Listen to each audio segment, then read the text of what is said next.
اعوذ باللہ من الشیطان الرجیم بسم اللہ الرحمن الرحیم ان اللہ وملائکتہ یصلون علی النبی یا ایہا الذین آمنوا صلوا علیہ وسلموا تسلیما اللہم صلی علی سیدنا و نبینا و شفیعنا و مولانا محمد وعلی آل محمد وبارک وسلم۔ محترم خواتین و حضرات، السلام علیکم۔ پیام صبح کے ساتھ ایک بار پھر حاضر میں ہوں آپ کا میزبان انیق احمد۔ پیام صبح میں آج کا موضوع میں قرآن کریم میں کہاں ہوں۔ قرآن کریم ارشاد فرماتا ہے کہ ہم نے تم پر کتاب نازل کی اور اس کتاب میں تمہارا ذکر موجود ہے۔ خواتین و حضرات، اس جملے کے کیا معنی ہیں؟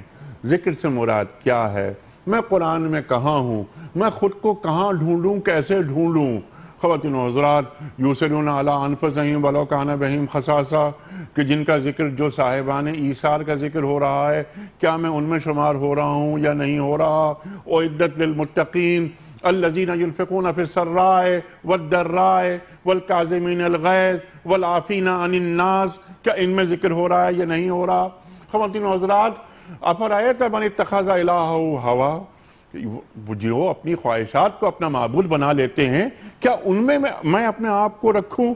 خواتین و حضرات، یہ قرآن کریم، اللہ اکبر اللہ اکبر، رہتی دنیا تک کے لیے ایک رہنمائی کا واحد ذریعہ ہے۔ اب قرآن کریم کے نزول کے بعد آخری حتمی ابدی ہدایت نکلے گی تو قرآن کریم سے اور اسوہ رسول کریم صلی اللہ علیہ وآلہ وسلم سے۔ ہم اپنے معزز علماء سے یہ جاننا چاہیں گے کہ قرآن کریم کی یہ جو آیت ہے، سورہ انبیاء کی آیت نمبر 10، اس کے کیا معنی ہیں اور قرآن کریم اس موضوع کے حوالے سے ہمیں کیا تعلیم کرتا ہے۔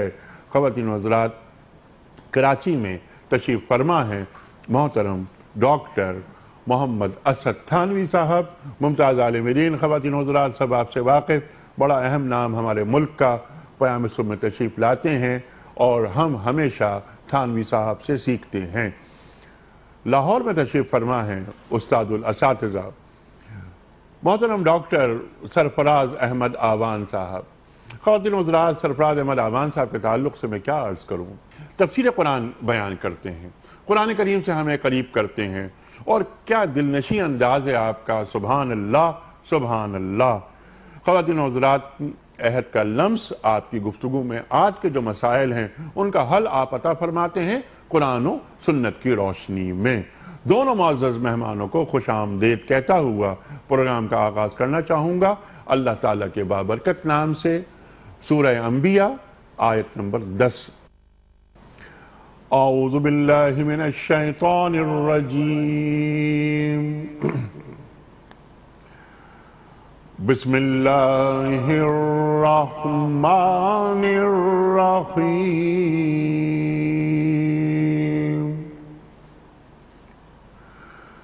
لقد انزلنا الیکم کتابا فیہ ذکرکم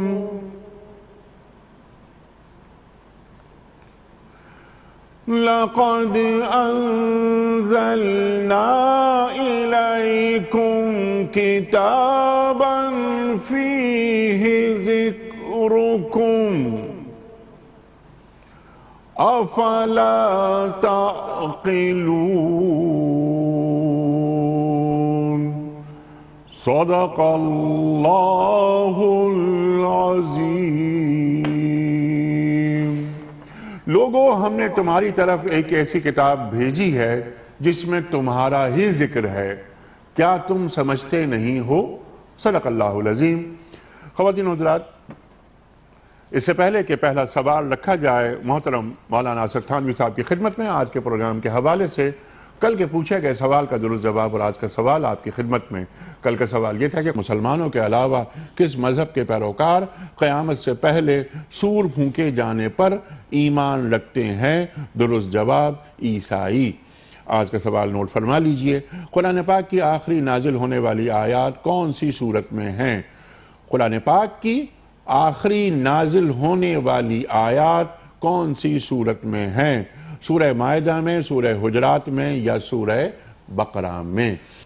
جو درست جواب آپ سمجھتے ہوں روانہ فرمائیے۔ ہمارے فون نمبرز ہیں 009221343000980، ہمارا دوسرا فون نمبر ہے 0092213452709، ہمارا ای میل ایڈریس ps@dunyatv.tv، ہمارا SMS کا نمبر 3031، اور خواتین و حضرات ہمارا واٹس ایپ کا نمبر ہے 009232182509194۔ اپنا درست جواب آپ واٹس ایپ بھی کر سکتے ہیں، اور اگر کوئی سوال آپ کے ذہنوں میں ہے جو آپ چاہتے ہیں کہ اپنے معزز علماء کی خدمت میں وہ سوال رکھا جائے تو آپ ہمیں وہ سوال بھی واٹس ایپ کر سکتے ہیں۔ قبلہ تھانوی صاحب ارشاد فرمائیے، قرآن کریم میں سب کا ذکر ہے، کیا مطلب ہے اس بات کا؟ آپ نے جو قرآن پاک کی آیت تلاوت کی، لَقَدْ أَنزَلْنَا إِلَيْكُمْ كِتَابًا فِيهِ ذِكْرُكُمْ أَفَلَا تَعْقِلُونَ، قرآن پاک شروع سے لے کر آخر تک انبیاء ما سبق کے واقعات بیان کرتا ہے، پچھلی قوموں کے واقعات بیان کرتا ہے، قوم عاد کے، قوم سمود کے، قوم نوح کے، فرعون کے زمانے کے تمام مسلمانوں کی نصیحت کے لیے۔ پھر براہ راست مسلمانوں کو نصیحت کی جاتی ہے، احکام بیان کیے جاتے ہیں، جیسا کل کے پروگرام میں محترم ڈاکٹر صاحب نے فرمایا ثم جعلناک علی شریعۃ من الامر فاتبعھا، کہ مسلمان کو اس کی طرف توجہ دلائی جاتی ہے کہ اس شریعت کے اوپر عمل کروں بحیثیت امر کے اللہ تعالیٰ کی طرف جو اللہ تعالیٰ نے مسلمانوں کی ہدایت کے لیے نازل کی۔ تو قرآن پاک کی پہلی آیت سے لے کر آخری آیت تک تمام آیات میں انسان کو ہی مخاطب بنایا گیا ہے، کہیں یا ایھا الناس کہہ کر، کہیں یا ایھا الذین آمنوا کہہ کر، اور کہیں یا ایھا النبی کہہ کر بواسطہ جناب محمد رسول اللہ صلی اللہ علیہ وسلم کے مسلمانوں کو احکام دیے گئے ہیں۔ قرآن پاک کی ایک اور آیت ہے، اس میں اللہ تعالیٰ نے وفی انفسکم افلا تبصرون، یعنی تمہارے اپنی ذات کے اندر بھی ایک بڑی دنیا ہے، افلا تبصرون، کیا تم اس کو دیکھتے نہیں، اس پہ غور و فکر نہیں کرتے؟ قرآن پاک کی ایک اور آیت ہے بڑی زبردست، اللہ تعالیٰ نے اللہ الذی خلقکم من ضعف ثم جعل من بعد ضعف قوة ثم جعل من بعد قوة ضعفا وشیبہ۔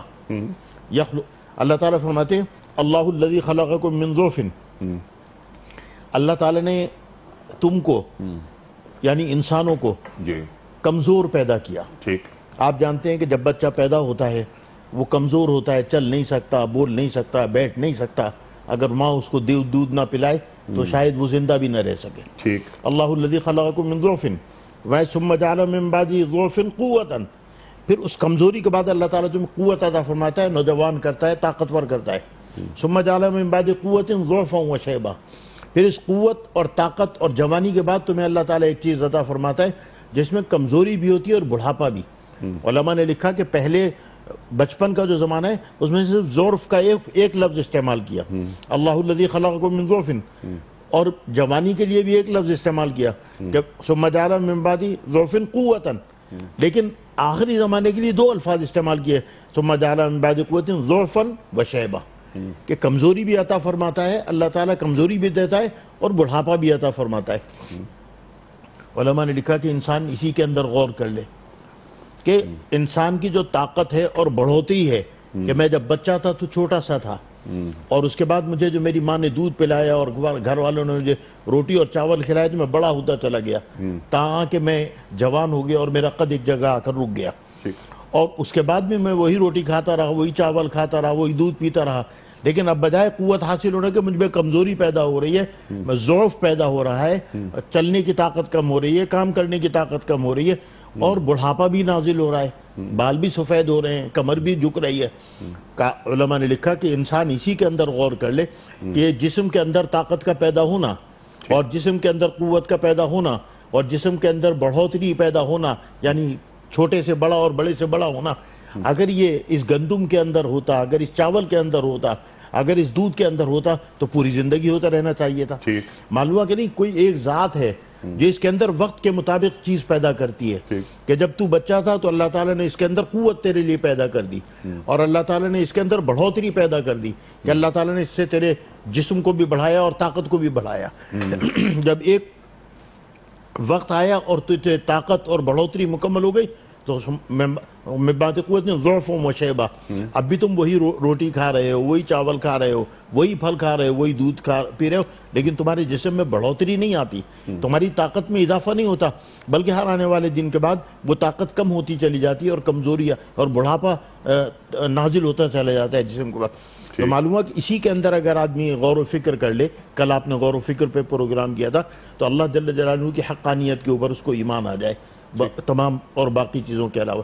تو فرمایا وفی انفسکم افلا تبصرون، اگر تم اپنی ذات میں جو ایمبرولوجی قرآن پاک کے اندر بیان کی گئی کہ بچہ جو ماں کے پیٹ میں 9 مہینے کیسے گزارتا ہے، یورپین بڑے بڑے سائنٹسٹ اور بڑے بڑے ڈاکٹر صرف اس کو دیکھ کر مسلمان ہو گئے کہ 1450 سال پہلے تو سائنس نے یہ ترقی نہیں کی تھی، جو وہ ایمبرولوجی جو 3 پردوں کے اندر ایک بچہ 9 مہینے کے اندر جس طرح انجام پاتا ہے اور اس کے جو اسٹیجز اللہ تعالیٰ نے مقرر کیے ہیں وہ قرآن پاک میں اسی ترتیب کے ساتھ بیان کیے گئے جس ترتیب سے آج کی ریسرچ بیان کی۔ سبحان اللہ۔ اب اسی بات کو ذرا سا آگے بڑھاتے ہیں کہ دنیا میں آ گیا، اور یہ جو مدارج ہیں جو تھانوی صاحب نے ارشاد فرمائے ڈاکٹر صاحب، اس کو ذرا سا آگے بڑھ جاتے ہیں۔ اب ہم دنیا میں آ گیا وما خلقت الجن والانس الا لیعبدون، قرآن کریم نے اس کا مقصد پیدائش بھی بیان فرما دیا۔ اب پورا قرآن کریم الحم سے لے کے والناس تک انسانیت کی فلاح کے لیے ذمہ داریاں بھی عائد کرتا ہے، طریقہ زندگی بھی بتاتا ہے، سکھاتا ہے، منزل تک پہنچاتا بھی ہے۔ قرآن کریم کی انگلی پکڑ کر وہاں تک پہنچنا ہے۔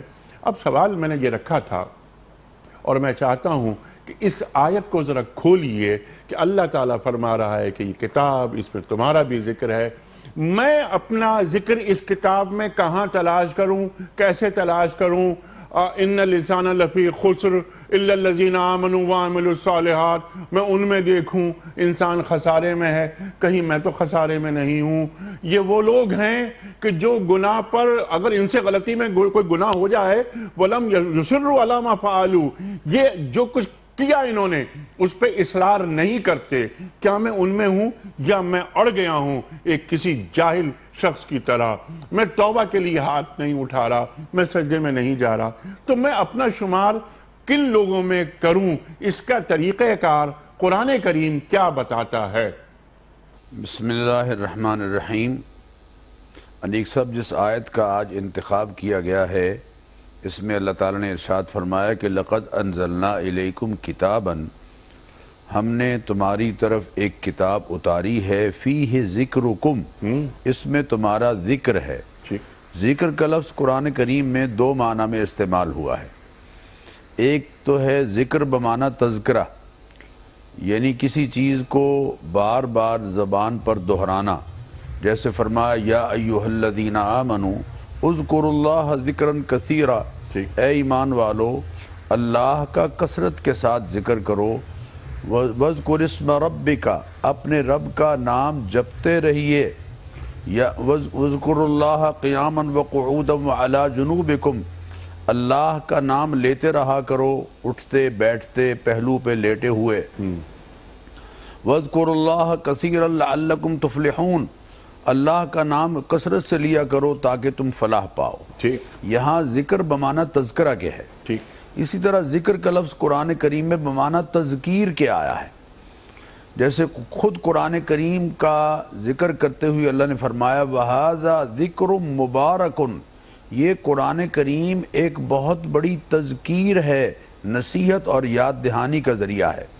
اور اللہ تعالیٰ نے اپنے حبیب کریم علیہ السلام سے فرمایا وَذَكِّرْ فَإِنَّ الذِّكْرَىٰ تَنفَعُ الْمُؤْمِنِينَ، آپ یاد دہانی کراتے رہا کیجئے، اس لیے کہ یہ یاد دہانی ایمان والوں کو فائدہ پہنچاتی ہے۔ اور فرمایا وَذَكِّرْ إِنَّمَا فَذَكِّرْ إِنَّمَا أَنْتَ مُذَكِّرْ، آپ تذکیر کراتے رہا کیجئے، ہم نے آپ کو جو منصب سونپا ہے ان مناصب میں سے ایک منصب یہ بھی ہے کہ آپ ان کو یاد دہانی کراتے رہا کیجئے۔ اور اللہ تعالیٰ نے قرآن کریم میں حضرت موسیٰ علیہ السلام کا ذکر کرتے ہوئے فرمایا کہ ہم نے موسیٰ علیہ السلام کو بھیجا ان اخرج قومک من الظلمات الی النور وذکرہم بایام اللہ، گزری ہوئی اقوام کے حالات ان کے سامنے ذکر کرتے رہا کیجئے، ان حالات سے ان کی تذکیر اور ان کو یاد دہانی اور نصیحت کرتے رہا کیجئے۔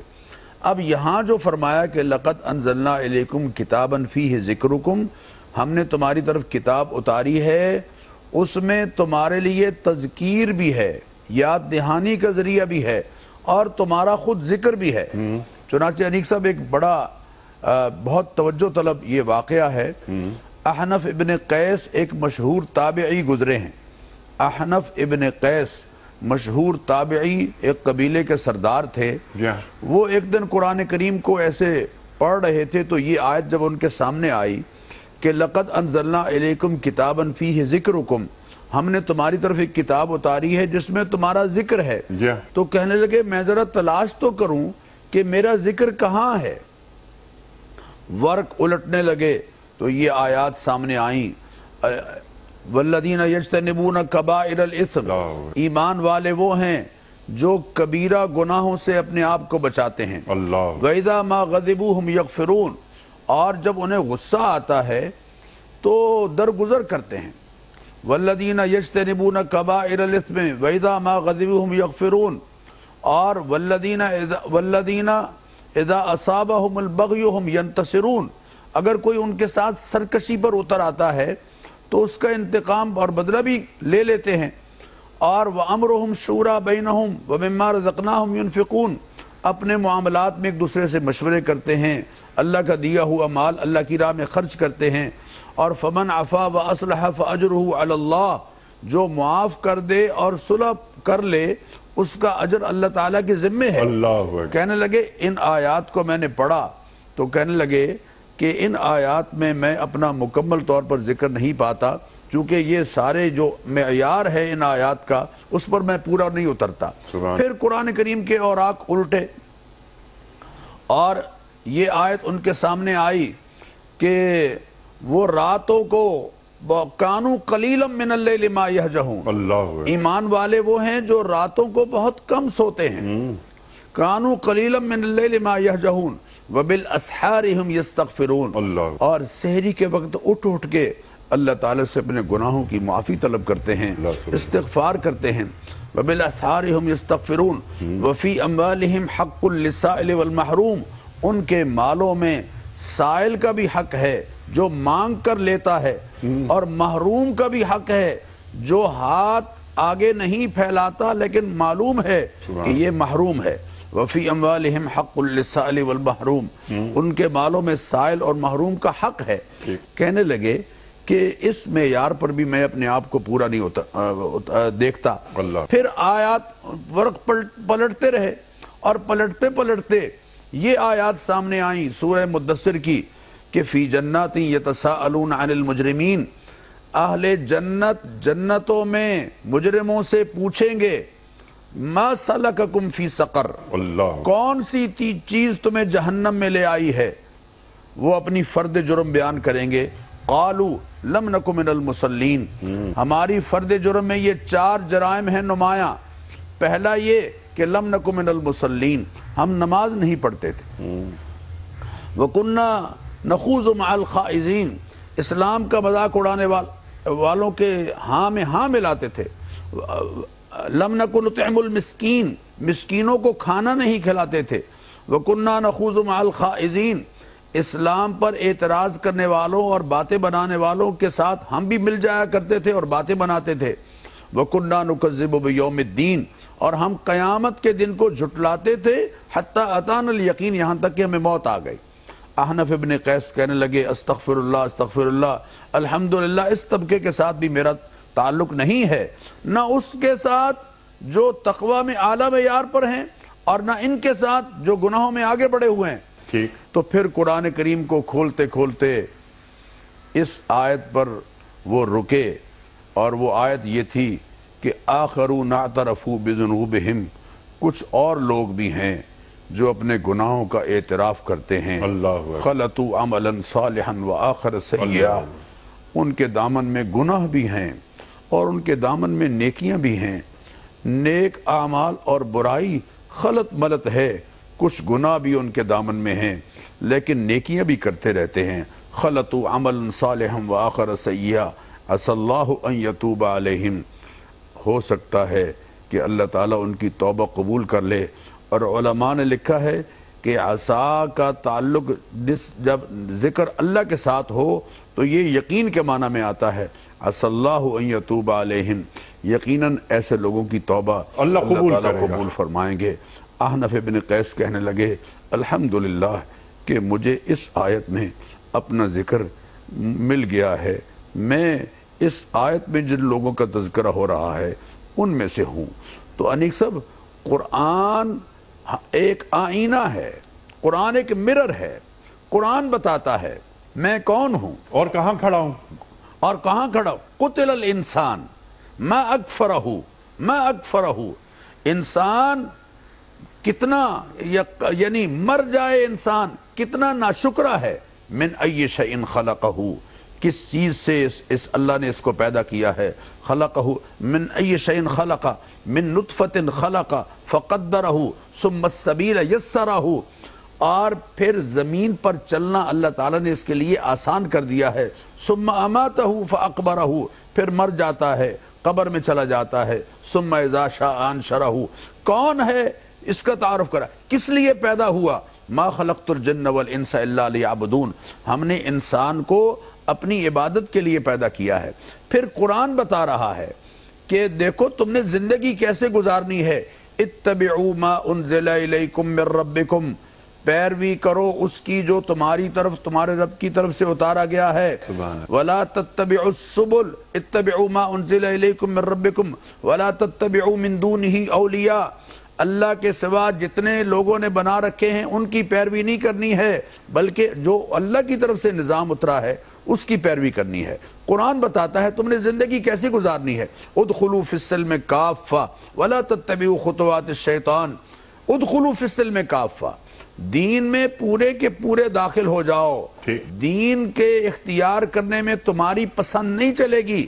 ما كان لمؤمن ولا مؤمنة اذا قضى الله ورسوله امرا ان يكون لهم الخيرة من امرهم، کسی مومن مرد اور مومن عورت کے لیے اس بات کی گنجائش نہیں ہے کہ اللہ کا فیصلہ آ جانے کے بعد پھر وہ اپنے اختیار کو استعمال کرے۔ میں نے زندگی کے، میں نے مال، اللہ اکبر، انیک صاحب غور کیجئے، میں نے دوست کس کو بنانا ہے، میرا دشمن کون ہے، قرآن متعین کر رہا ہے، قرآن مجھے بتا رہا ہے۔ قرآن کہہ رہا ہے کہ والذین کفروا بعضهم اولیاء بعض، کافر ایک دوسرے کے دوست ہیں۔ الا تفعلوه تکن فتنۃ فی الارض وفساد کبیر، اے ایمان والو اگر تم آپس میں ایک دوسرے کے دوست نہیں بنو گے تو زمین فساد سے بھر جائے گی۔ انما ولیکم اللہ ورسولہ والذین آمنوا، تمہاری دوستی کے حقدار ایمان والے ہیں۔ قرآن کہہ رہا ہے یا ایھا الذین آمنوا لا تتخذوا عدوی وعدوکم اولیاء، اے ایمان والو میرے اور اپنے دشمنوں کو دوست نہ بناؤ۔ ان الشیطان لکم عدو فاتخذوا عدوا، شیطان تمہارا دشمن ہے، اس کو دشمن بنا کر رکھو۔ یہ اور پھر مال میں نے کیسے کمانا ہے۔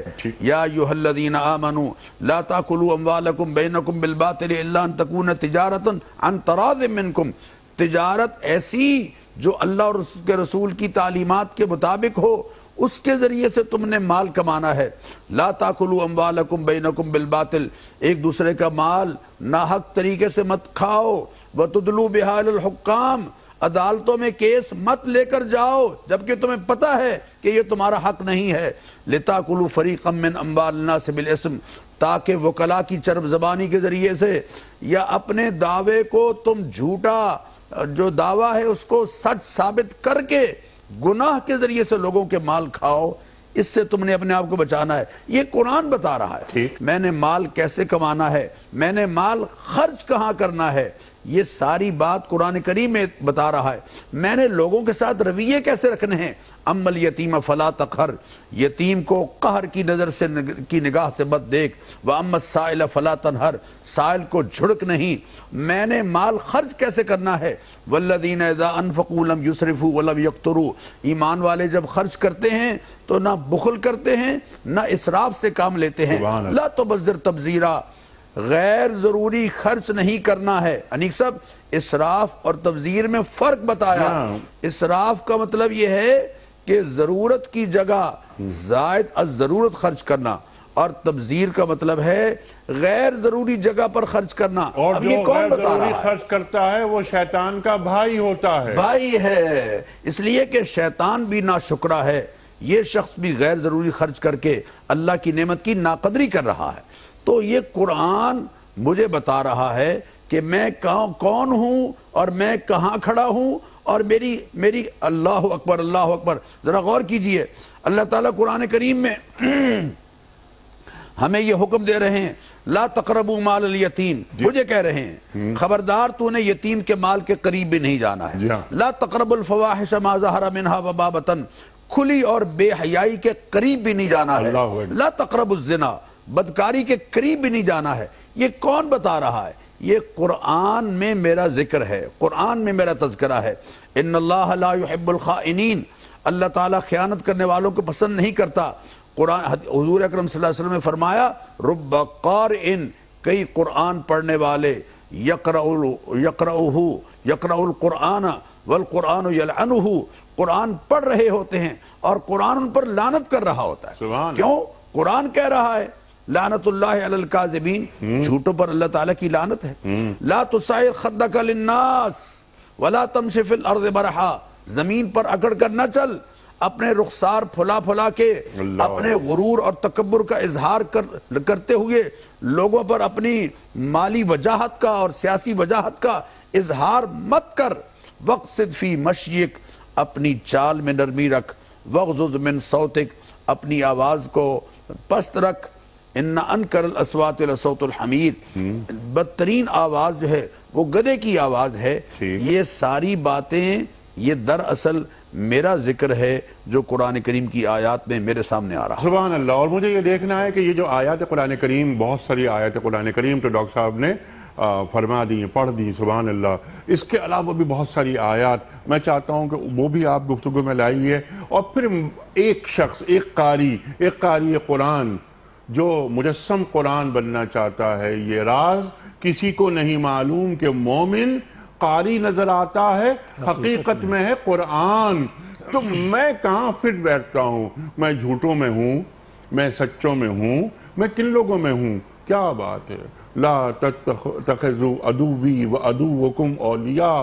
اللہ فرما رہا ہے کہ اے ایمان والو، میرے دشمنوں کو اور اپنے دشمنوں کو اپنا دوست نہ بناؤ. کہیں میں تو دوست نہیں بنا رہا. اور بہت ساری یہاں پر آیات سامنے آتی ہیں. ارشاد فرمائیے کہ میں کیا اس انداز سے قرآن کریم کا مطالعہ کر رہا ہوں کہ قرآن کریم مجھے کن لوگوں میں بریکٹ کر رہا ہے؟ ارشاد. بسم اللہ الرحمن الرحیم. ڈاکٹر عوان صاحب نے بڑے خوبصورت طریقے پر قرآن پاک کی مختلف آیات جن میں انسانوں کی ہدایت، انسانوں کی رہنمائی اور انسانوں کی اچھی دنیا اور اچھی آخرت ہونے کے لیے جو کلمات اللہ تعالیٰ نے ارشاد فرمائے ان سب کی طرف توجہ دلائی اختصار کے ساتھ. جس کی طرف آپ نے توجہ دلائی یہ بھی ایک اور جگہ ہے قرآن پاک میں، یا ایھا الذین آمنوا لا تتخذوا اليہود والنصارى اولیاء. پورا رکوع اللہ تعالیٰ نے نازل فرمایا چھٹے پارے میں. تو ہمیں اپنے عمل کو، اپنے کام کو یہ دیکھنا ہے کہ میری زندگی کے جو مختلف پہلو ہیں، مثلا میرا مرنا، میرا جینا، میرے ہاں نکاح اور میرے ہاں شادی، اور میرے ہاں مرنا، جینا، تدفین، کاروبار، روزمرہ کا لین دین، اخلاق، کیا یہ قرآن اور حدیث کے مطابق ہے یا نہیں؟ وہ ہے نا قرآن پاک کیا ہے، ما آتاکم الرسول فخذوہ وما نہاکم عنہ فانتہوا، کہ جو اللہ جل جلالہ کے رسول نے، جناب محمد رسول اللہ صلی اللہ علیہ وسلم نے تم کو احکام دیے ان کو پکڑ لو. ٹھیک ہے. وما نہاکم عنہ فانتہوا، اور جس کو انہوں نے روک دیا اس سے رک جاؤ. اور قرآن پاک میں دوسری جگہ اللہ تعالیٰ نے فرمائے من یطع الرسول فقد اطاع اللہ، فرمایا کہ جس نے رسول کی اطاعت کر لی اس نے اللہ کی اطاعت کی. تو کیا میں ایسا کر رہا ہوں؟ یعنی میں اپنے آپ کا جائزہ لوں کہ کیا میری زندگی میں جب میں کاروبار کرنے بیٹھتا ہوں، جب میں ملازمت کرنے بیٹھتا ہوں، جب میں اپنی بیوی اور بچوں کے ساتھ برتاؤ کرتا ہوں، اپنے پڑوس والے کے ساتھ برتاؤ کرتا ہوں، یا اپنے رشتہ دار کے ساتھ برتاؤ کرتا ہوں، کیا میں صلہ رحمی کرتا ہوں؟ کیا میں رسول اللہ صلی اللہ علیہ وسلم کے اور قرآن کے احکام کے مطابق کرتا ہوں؟ یہ نہیں کرتا ہوں. اپنے ان تمام اعمال کا میں جائزہ قرآن اور حدیث کی روشنی میں لوں. اور قرآن پاک میں جو اللہ تعالیٰ نے بات فرمائی کہ ما آتاکم الرسول فخذوہ وما نہاکم عنہ فانتہوا، اس میں پورا دین بیان فرما دیا. علماء نے اس کی تفسیر میں یہ بات لکھی کہ ایک مسلمان کا دین جو ہے وہ دار نبوت سے شروع ہوتا ہے اور دار نبوت میں ختم ہو جاتا ہے، دار نبوت سے باہر اس کا کوئی دین نہیں ہے۔ یعنی اس کی تشریح یہ ہے کہ جب میں اپنی ایک زندگی بحیثیت ایک مسلمان اور ایک بحیثیت فرد کے گزارتا ہوں تو میں یہ دیکھوں کہ بحیثیت شوہر کے اپنی اہلیہ کے ساتھ، بحیثیت باپ کے اپنی اولاد کے ساتھ، بحیثیت تاجر کے خریداروں کے ساتھ، بحیثیت ایک مسلمان کے پڑوسیوں کے ساتھ میرا برتاؤ کیا جناب محمد رسول اللہ صلی اللہ علیہ وسلم کے فراوین اور ان کے اسوہ حسنہ کے مطابق ہے، اس سے ہٹا ہوا ہے۔ آپ نے فرقہ بندی کی بات کی گزشتہ انٹرو کے اندر۔ فرقہ بندی کیوں ہے؟ فرقہ بندی اس لیے ہے کہ میں نے قرآن اور حدیث پہ عمل کو ترک کر دیا۔ میرا ابا مرتا ہے تو میں قرآن و حدیث پہ عمل نہیں کرتا، میرے بچے کی شادی ہوتی ہے تو میں قرآن و حدیث پہ عمل نہیں کرتا۔ اسراف اور تبذیر کی جو آیات ابھی محترم ڈاکٹر آوان صاحب نے بیان فرمائی، کیا میں نے کبھی زندگی میں اپنے گریبان میں جھانک کر دیکھا کہ میرا ایک رشتہ دار جو بھوکا مر رہا ہے، میرا ایک پڑوسی جو بے روزگار ہے، میرے چوراہے پہ کھڑے ہونے والا ایک آدمی جو معذور ہے، میں نے اس کا تو خیال کبھی نہیں کیا۔ میں ہر 6 مہینے کے بعد جوتا بدل دیتا ہوں، ہر 5 مہینے کے بعد اپنا سوٹ بدل دیتا ہوں، ہر سال کے بعد اپنی گھڑی بدل دیتا ہوں، اور یہ میں اسراف کرتا رہتا ہوں اور میں تبذیر بھی کرتا ہوں، یعنی ناجائز چیزوں میں بھی روپیہ پیسہ خرچ کرتا ہوں، لیکن مجھے اس غریب کا کبھی خیال نہیں آتا۔ تو میری زندگی کے جو تمام اعمال ہیں، جب میں مال بیچتا ہوں اس میں ملاوٹ کرتا ہوں، جب بڑا جوان بھائی مر جاتا ہے اس کے بچوں کا، یتیموں کا مال غصب کر لیتا ہوں۔ ابھی ڈاکٹر صاحب نے قرآن پاک کی آیت بیان میں، قرآن کہتا ہے وَلَا تَقْرَبُوا مَالَ الْيَتِيمِ، اے مسلمان یتیم کے مال کے قریب بھی نہ جا۔ میں تو بجائے قریب جانا تو کم بات تھی، میں تو اس کو ہضم کر گیا۔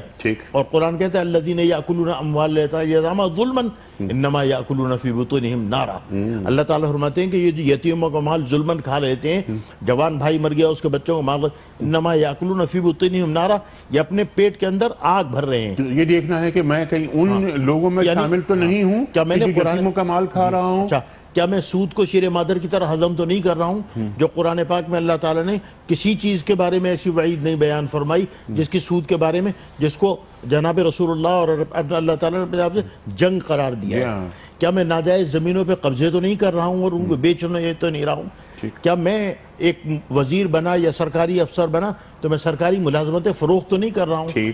یعنی وہ تمام میری زندگی کے اعمال اور افعال، کہیں ایسا تو نہیں کہ میں آدھا کھاتا ہوں اور آدھا پھینکتا ہوں اور میرا پڑوسی رات کو بھوکا سوتا ہے۔ ٹھیک ہے، اچھا اب تھانوی صاحب ذرا آپ تعلیم فرمائیں ہمیں ٹو ڈوز کے حوالے سے کہ کرنے کے کام کیا ہیں۔ جیسے ابھی آپ نے بات فرمائی، میں آپ ہی کی بات کو لے کے ذرا آگے چلتا ہوں۔ سب سے بڑا مسئلہ تو سود کا مسئلہ جو آپ نے بیان فرمایا، اور فَإِن لَمْ تَفْعَلُوا فَآذَنُوا بِحَرْبٍ مِّنَ اللَّهِ وَرَسُولِهِ۔ اللہ اکبر، قرآن کریم فرما رہا ہو، کتنی سخت وعید ہے۔ تو جب میں پڑھوں اس آیت تک پہنچوں تو میرے ذہن میں یہ خیال آنا چاہیے کہ کہیں ان لوگوں میں میرا ذکر تو نہیں ہے کہ جو سود کھاتے ہیں، سود کھلاتے ہیں، ان سے اللہ اور اللہ کے رسول صلی اللہ علیہ وسلم کی جنگ ہے۔ وَإِذَا قَامُوا إِلَى الصَّلَاةِ قَامُوا كُسَالَىٰ۔ اللہ اکبر، ارشاد فرمائیے کہ اب کرنے کے کام کیا ہیں؟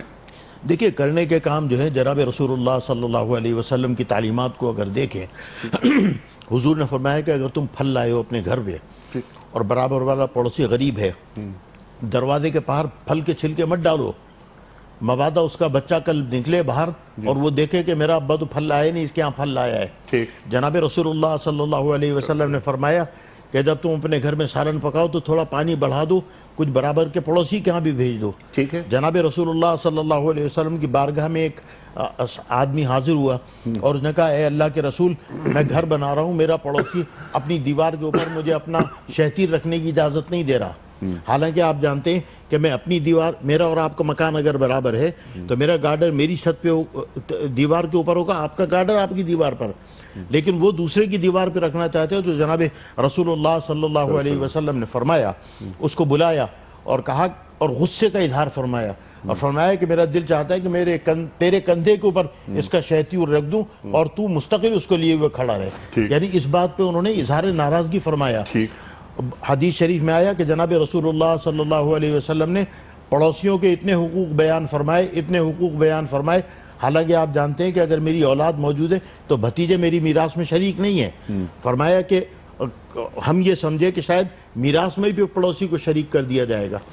ان تمام جناب رسول اللہ صلی اللہ علیہ وسلم کے طریقوں کو دیکھ کر، سنت کو دیکھ کر اور اسوہ حسنہ کو دیکھ کر، اسوہ زندگی کو دیکھ کر میں اپنے آپ کو دیکھوں میں کہاں کھڑا ہوں. ٹھیک ہے. اور یہ قرآن کریم کے آئینے میں اپنی شکل دیکھوں. یہ جو آیات ہیں، جو احادیث ہیں، قرآن پاک کی تشریح و توضیح ہے. بالکل. ما آتاکم الرسول فخذوا، اور من یطع الرسول فقد اطاع اللہ. تو جناب رسول اللہ کی بیان کردہ باتوں پہ اگر میں نے عمل کر لیا تو وہی تو قرآن پہ عمل ہے. قرآن نام کس چیز کا ہے؟ ام المومنین عائشہ صدیقہ رضی اللہ تعالی عنہ سے کسی نے سوال کیا کہ ماذا کان خلق رسول اللہ صلی اللہ علیہ وسلم، کہ جناب رسول اللہ صلی اللہ علیہ وسلم کے اخلاق کیا تھے، احوال زندگی کیا تھے، سیرہ طیبہ کیا تھا، آپ نے بحیثیت زوجہ مطہرہ کیا دیا؟ تو فوراً پوچھا اما قرأت القرآن، کیا تو نے قرآن نہیں پڑھا؟ دیکھا قرأتہ مرارا، ام المؤمنین میری ماں، میں نے بہت دفعہ پڑھا ہے. فرمایا فکان ذالک خلق القرآن. جناب رسول اللہ صلی اللہ علیہ وسلم کی روزمرہ کی زندگی، ان کا اخلاق، ان کا اٹھنا بیٹھنا وہی تھا جو قرآن میں لکھا. سبحان اللہ. یعنی سیرت کی پہلی کتاب قرآن کریم ہے. قرآن کریم، اللہ اکبر. سرکار دو عالم صلی اللہ علیہ وسلم مجسم قرآن، چلتا پھرتا قرآن. اور ایک لحاظ سے ہم یہ بھی کہہ سکتے ہیں کہ جس گھر میں قرآن کریم موجود ہے، ایک طرح سے اس گھر میں اللہ کے رسول موجود ہیں صلی اللہ علیہ وآلہ وسلم. تو ہمیں قرآن کریم، علماء نے لکھا نا فَكَأَنَّمَا فِيهِ رسول يتکلم، کہ گویا اس کے گھر کے اندر رسول اللہ موجود ہے، اس سے کلام فرما رہے. اللہ اکبر، اللہ اکبر، اللہ اکبر. یہ معمولی جملہ ہے. اللہ اکبر. آدمی کی روح ہل جاتی ہے، کانپ جاتی ہے. ڈاکٹر صاحب، ٹو ڈوز، کرنے کے کام آپ ذرا ہمیں سکھا دیجئے کہ اب یہ پوری گفتگو آپ دونوں حضرات نے عطا فرما دی. میں، میرے گھر والے اور جو پروگرام جو لوگ دیکھ رہے ہیں، وہ سب یہ چاہتے ہیں کہ قرآن کریم کو اسی انداز سے دیکھا جائے جس انداز سے آپ دونوں حضرات نے تعلیم فرمائی. اب میں کیا کروں؟ میں اپنے بچوں کی تربیت کس انداز سے کروں کہ وہ بھی قرآن کریم کے آئینے میں اپنی شکل دیکھیں اور پھر اپنا کردار اور اپنا مقام متعین کریں کہ ہاں قرآن کریم کی کون سی آیت ہے جس میں میرا ذکر محسوس ہو رہا ہے اور قرآن کریم کی اس آیت میں میرا ذکر محسوس نہیں ہو رہا. طریقہ کار، حکمت عملی کیا ہوگی؟ ارشاد. بس انیق صاحب، سمجھنے کی بات ہے کہ میں خود کو عبد الرحمن کہہ رہا ہوں، رحمان کا بندہ. میرا نام عبداللہ ہے، میرا نام عطاء اللہ ہے، میرا نام عطاء المومن، عطاء المحسن ہے، اور میں امت الرحمن ہوں، رحمان کی بندی. لیکن میں ذرا قرآن سے پوچھوں کہ قرآن رحمان کی بندی کسے کہہ رہا ہے؟ اللہ اکبر. قرآن اللہ کا بندہ کسے قرار دے رہا ہے؟ وعباد الرحمن، رحمان کے بندے کون ہیں؟ الذین یمشون علی الارض ہونا، جو زمین میں آرام سے باوقار طریقے سے چلتے ہیں. وَإِذَا خَاطَبَهُمُ الْجَاهِلُونَ قَالُوا سَلَامًا، جاہلوں سے الجھتے نہیں ہیں، سلام متارکہ کرتے ہوئے ان سے الگ ہو جاتے ہیں. وَالَّذِينَ لَا يَشْهَدُونَ الزُّورَ، جھوٹی گواہیاں نہیں دیتے. وَالَّذِينَ لَا يَدْعُونَ مَعَ اللَّهِ إِلَٰهًا آخر، اللہ کے ساتھ کسی اور کو الہ کے طور پر نہیں پکارتے. اور لا يقتلون النفس التي حرم اللہ الا بالحق، وہ ناحق کسی کو قتل نہیں کرتے اور اللہ تعالیٰ سے التجا کرتے رہتے ہیں. اور قرآن کریم والذین اذا ذکروا بآیات ربہم لم یخروا علیہا صما وعمیانا، قرآن کریم کی آیات جب ان کے سامنے پڑھی جاتی ہیں تو گونگے بہرے بن کر بغیر سمجھے سوچے گر نہیں پڑتے، بلکہ ان میں غور و فکر کرتے ہیں. انیق صاحب ذرا غور کیجئے. ان شر الدواب، اللہ قرآن کریم میں فرما رہے ہیں بدترین چوپائے ہیں وہ، بدترین چوپائے ہیں وہ. ان شر الدواب عند اللہ، اللہ کے ہاں الصم البکم الذین لا یعقلون، جو گنگے بہرے بن کر زندگی گزار رہے ہیں، عقل و شعور سے کام ہی نہیں لیتے. تو میں اللہ کی بندی ہوں اور میں اللہ کا بندہ ہوں، میں عبداللہ ہوں، عبد الرحمن ہوں، اور میں چاہتا ہوں کہ اللہ تعالیٰ کے ہاں میرا شمار نیک لوگوں میں سے ہو. تو پھر مجھے یہ غور کرنا ہوگا کہ قرآن کن کو نیک کہہ رہا ہے؟ یوفون بالنذر، جو نظریں پوری کرتے ہیں. وَيَخَافُونَ يَوْمًا كَانَ شَرُّهُ مُسْتَطِيرًا، اور اس دن کے لیے، اس دن اللہ کے حضور میں پیشی سے ڈرتے رہتے ہیں جس دن کے سارے حقائق بالکل کھل کر اللہ تعالیٰ کے سامنے آ جائیں گے. اور یہ کون ہیں؟ یطعمون الطعام علی حبہ مسکینا و یتیما و اسیرا، یہ مال کی محبت کے باوجود اللہ کی محبت میں کھانے کھلاتے ہیں یتیموں کو، مسکینوں کو، قیدیوں کو، اور پھر یہ کہتے ہیں انما نطعمکم لوجہ اللہ، ہم اللہ کی رضا کے لیے یہ کھانے کھلا رہے ہیں، لا نرید منکم جزاء ولا شکورا، ہم تم سے کوئی بدلہ طلب نہیں کرتے اور تھینکس اور شکریہ تم سے طلب نہیں کرتے۔ یہ کون؟ یہ میں تلاش کروں، چھوٹی سی صورت ہے، ارأیت الذی یکذب بالدین، ذرا دیکھیے تو صحیح یہ کون ہے جو قیامت کو جھٹلا رہا ہے، فذالک الذی یدع الیتیم، جو یتیموں کو دھکے دے رہا ہے، ولا یحض علی طعام المسکین، مسکینوں کو کھانا کھلانے کی ترغیب نہیں دے رہا، فویل للمصلین الذین هم عن صلاتهم ساہون، میں اگر مسجد میں جاتا بھی ہوں تو میں ذرا چیک کروں کہ کن نمازیوں کی اللہ تعریف کر رہا ہے اور کن نمازیوں کی مذمت کر رہا ہے۔ یہ وہ نمازی ہیں فویل للمصلین الذین هم عن صلاتهم ساہون، جو نماز کے لیے جانے میں سستی کرتے ہیں، الذین هم یراؤون، اگر پڑھتے بھی ہیں تو دکھلاوا اور شو بہت کرتے ہیں، ویمنعون الماعون، مانگے کی چیزیں تھوڑی سی لوگوں کو نہیں دیتے۔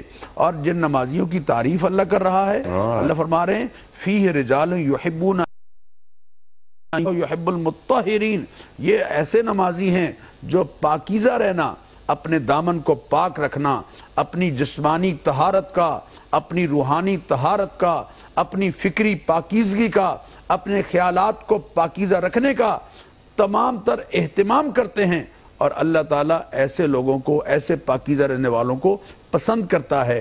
میں تلاش کروں خود قرآن کریم میں، قرآن میں نے عرض کیا پہلے بھی کہ قرآن ایک مرر ہے، آئینہ ہے، کہیں میں ایسا تو نہیں کہ جس قرآن کہہ رہا ہے فَاجْتَنِبُوا الرِّجْسَ مِنَ الْأَوْثَانِ وَاجْتَنِبُوا قَوْلَ الزُّورِ، بتوں کی گندگی سے اپنے آپ کو بچاؤ اور جھوٹ بولنے سے اپنے آپ کو بچاؤ، حنفاء للہ غیر مشرکین بھی، اللہ کے لیے یکسو ہو جاؤ، اس کے ساتھ شرک کرنے والے نہ بننا، وَمَن يُشْرِكْ بِاللَّهِ، جو اللہ کے ساتھ شرک کرے گا فَكَأَنَّمَا خَرَّ مِنَ السَّمَاءِ، وہ ایسے ہے جیسے آسمان سے اس کو گرا دیا گیا ہے، فَتَخْطَفُهُ الطَّيْرُ، پرندوں نے اس کو اچک کے بالکل بوٹی کر دیا ہے، اور تہوی بہ الرِّیحُ فی مکان سحیق، یا آندھی نے، ہوا نے اسے اڑا کے گہری کھائی میں گرا دیا ہے۔ کہیں میں کسی گہری کھائی میں تو نہیں گر رہا، یا یرفع اللہ الذین آمنوا منکم والذین اوتوا العلم درجات، میں درجات کی طرف بڑھنے والا بنوں۔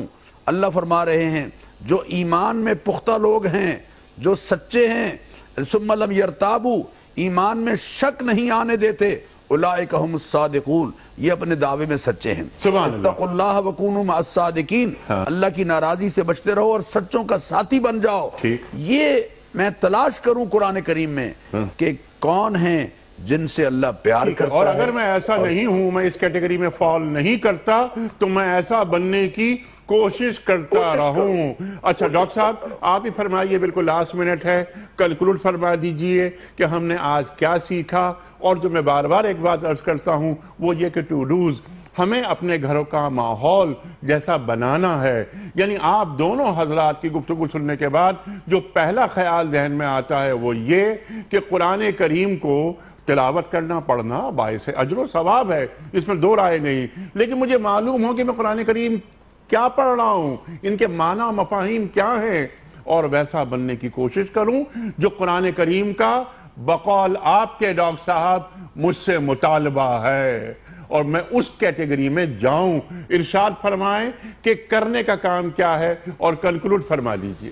اس کے لیے ایک ہی صورت ہے انیک صاحب، دنیا بھر میں درخواست جمع کرانے والا جو شخص ہوتا ہے، کم از کم اس کو تو معلوم ہوتا ہے کہ درخواست کا مضمون کیا ہے، سبحان اللہ، اور کسی کو پتہ چلے یا نہ چلے، لیکن جو درخواست جمع کرا رہا ہے اس کو مضمون کا علم ہوتا ہے۔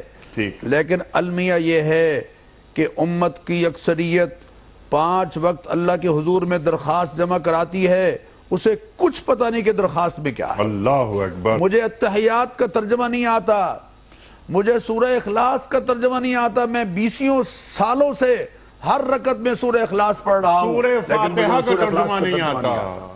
میں چاہتا ہوں کہ امت مسلمہ، میرے ناظرین، میری بہنیں، بیٹیاں، بھائی، محترم بزرگ، خدا را اس طرف آ جاؤ کہ قرآن کریم کو سمجھنے کی کوشش کرو، قرآن کریم کے الفاظ پر غور کرو، قرآن کریم کو اس طرح سے پڑھو کہ قرآن تم پر اپنے مضامین کھول رہا ہو۔ اللہ اکبر۔ قرآن اپنے مضامین کھول رہا ہو، اللہ ہم سے کیا چاہ رہے ہیں، کیا نہیں چاہ رہے، کیا کرنا ہے، کیا نہیں کرنا۔ اگر اللہ تعالیٰ سے ہم پوچھیں اور اللہ ہمیں بتا رہے ہیں، اور میں نے اس کی وجہ، انیق صاحب اس کی وجہ کیا ہے؟ وجہ یہ ہے کہ میں نے قرآن کو اپنی ضرورت نہیں سمجھا ہے۔ قرآن میری بنیادی ضرورت ہے، قرآن میری اعتقادی ضرورت ہے، قرآن میری پولیٹیکل ضرورت ہے، قرآن میری سماجی ضرورت ہے، قرآن میری معاشی ضرورت ہے، معاشرتی ضرورت ہے۔ قرآن کو اگر میں ضرورت سمجھوں گا تو پھر قرآن کو میں سمجھ کر پڑھوں گا، قرآن اپنے حقائق مجھ پر کھولے گا، قرآن پردے کھولنے والا ہے، قرآن اپنا راستہ خود بناتا ہے، لیکن شرط یہ ہے کہ ہم قرآن کریم کو سمجھنے والے ہوں۔ پڑھنا اس کا ثواب ہے، سمجھنا اس کے مقصد کو پورا کرنا ہے۔ قرآن اس لیے نہیں آیا کہ سورہ یاسین پڑھ کر روح نکالی جائے، قرآن تو روح بیدار کرنے کے لیے آیا ہے، قرآن تو انسانوں کو زندگی بخشنے کے لیے آیا ہے۔ قرآن ہماری بنیادی ضرورت بن جائے گی۔ جب بن جائے گا قرآن تو پھر ہم جیسے ہم نے اور زبانوں کو ضرورت سمجھا، ان کو سمجھ لیا، سیکھ لیا، اور ہم ان کو اس کو سمجھ بھی رہے ہیں، جان بھی رہے ہیں۔ امام مغرب میں قرآن اونچی آواز سے پڑھتا ہے، عشاء میں پڑھتا ہے، فجر میں پڑھتا ہے، کیوں پڑھ رہا ہے؟ وہ تعلیم ہے، وہ مسلسل تعلیم کا پروسیس ہے۔ لیکن پورا قرآن کریم امام پڑھ جاتا ہے، رمضان میں اس کی ریویژن بھی ہوتی ہے، لیکن ہمیں کچھ پتہ نہیں چلتا، قرآن ہمارے اوپر سے گزر جاتا ہے۔ کیوں؟ اس لیے کہ قرآن کو ہم نے اپنی ضرورت نہیں سمجھا۔ خدا را قرآن کو اپنی ضرورت سمجھو اور اس کو سمجھنے کی کوشش کرو۔ قرآن کی تعلیم، قرآن کی تفہیم، قرآن کی تبلیغ، قرآن پر تعمیل اور قرآن کی انفرادی اور اجتماعی زندگی میں تنفیذ، جب تک ان پانچ جو بنیادی تقاضے ہیں ان کو ہم پورا نہیں کریں گے تو ہم قرآن کے ساتھ انصاف نہیں کر رہے ہیں۔ ہم نے قرآن کو کسی اور کی کتاب سمجھا ہے، اپنی سمجھا ہی نہیں ہے۔ بالکل، اور تقاضے جب تک پورے نہیں کریں گے تو ہماری اپنی جو شناخت ہے وہ بھی واضح نہیں ہو پائے گی۔ قرآن کریم کا ترجمہ، تفسیر، فہم دین یہ ضروری ہے، یہ تقاضا جو ہمارے معزز علماء نے ہمیں سمجھایا۔ اور ایک بڑا فائدہ اس کا یہ بھی ہے، ان تمام فائدوں کے ساتھ ساتھ، کہ جب ہم قرآن کریم کا ترجمہ اور تفسیر پڑھ لیتے ہیں تو ہم فرقہ بازی سے دور ہو جاتے ہیں، قرآن کریم ہم پر اترنا شروع ہو جاتا ہے۔ جو تنفیذ کی بات کی ڈاکٹر صاحب نے، بڑی اہم بات کی، اور یہ ذکر حکم کی جو بات ہو رہی ہے کہ تمہارا ذکر ہے تو مجھے اپنا ذکر ڈھونڈنا چاہیے، اور قرآن کریم کا مخاطب میں ہوں، اللہ تعالیٰ مجھ سے مخاطبت کر رہا ہے، اس انداز سے قرآن کریم کو پڑھنا چاہیے۔ ٹھیک ہے تھانوی صاحب، میں آپ کا بڑا شکر گزار تھانوی صاحب، آپ تشریف لائے۔ محترم ڈاکٹر سرفراز احمد آوان صاحب، میں بڑا ممنون، جب بھی آپ تشریف لاتے ہیں ہمیشہ ہم آپ سے سیکھتے ہیں۔ اللہ تعالیٰ ہمارے علماء کو سلامت رکھے۔ وقت مکمل ہوا۔ خواتین و حضرات، بہت ساری باتیں حسب روایت میں جملہ کہہ رہا ہوں یہ، اور اس کے معنی سے بھی واقف ہوں کہ مزید گفتگو ہو سکتی ہے، اور بہت ساری باتیں ایسی ہیں مجھے محسوس ہوتا ہے کہ موٹی موٹی باتیں ہمارے معزز علماء نے ہمیں تعلیم فرمائیں۔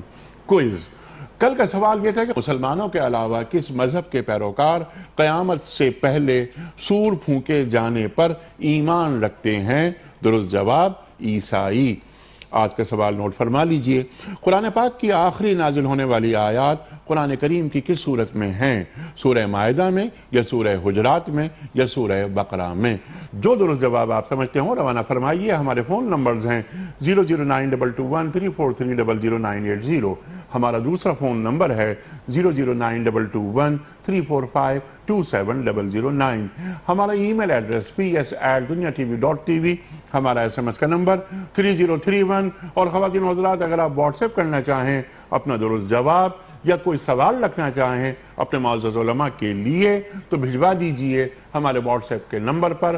ہمارا واٹس ایپ کا نمبر ہے 00923213 8250194 یہ وقت قرآن اندازی کا۔ قبلہ تھانوی صاحب ایک پرچی نکال کر اعلان فرمائیں گے آج کے ونر کے نام کا۔ کینیڈا سے ظہیر احمد صاحب۔ کینیڈا سے ظہیر احمد صاحب آپ کو کوئز کا صحیح جواب بتانے کے صلے میں دنیا ٹی وی کی جانب سے دینی کتب پر مشتمل گفٹ ہیمپر روانہ کیا جا رہا ہے، آپ کو بہت مبارک۔